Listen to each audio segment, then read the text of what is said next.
அனைவருக்கும் எனது அன்பான வணக்கம். அன்றாட வாழ்க்கையில் நாம் நம்மை அறியாமல் பல தவறுகளை செய்கிறோம். பார்வைக்கு சின்னதாக தான் தெரியும். அதில் முக்கியமான ஒரு தவறை பற்றி இப்போ பார்ப்போம். என்னன்னா, நாம் சாப்பிடும்போது ஃபோன் பார்த்துக்கிட்டோ டிவி பார்த்துக்கிட்டோ சாப்பிட்டுட்ருக்கோம் இல்லைங்களா? அது மிகப்பெரிய தவறு. செல்ஃபோன் பார்த்துக்கிட்டு டிவி பார்க்கறதுனால அந்த ஸ்க்ரீன் பார்க்குறோம் இல்லைங்களா, அதால் மூளையின் செயல்பாடு பாதிக்கப்படுது. ஒரே நேரத்தில் மூளை உணவையோ ஸ்க்ரீனையோ கவனிக்க முடியாது.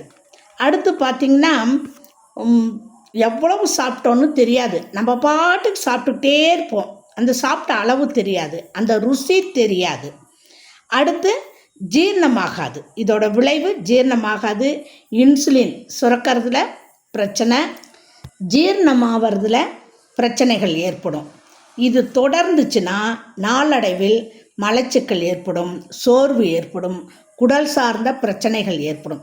இவ்வளோ பிரச்சனையை தரக்கூடிய இந்த தவறை நாம் தொடர்ந்து செய்யலாமா? அப்போ என்ன செய்யணும்? உணவை ரசித்து ருசித்து டிவியோ செல்ஃபோனோ பார்க்காம சாப்பிடுங்க.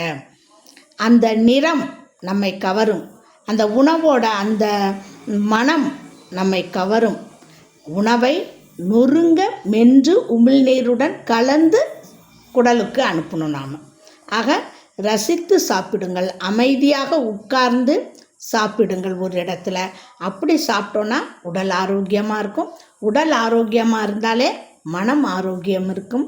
ஆக நீண்ட ஆயுள் பெற நாம் இந்த டிவி செல்ஃபோனை உணவு சாப்பிடும்போது தவிர்ப்போம். உடல்நிலையை காப்போம்.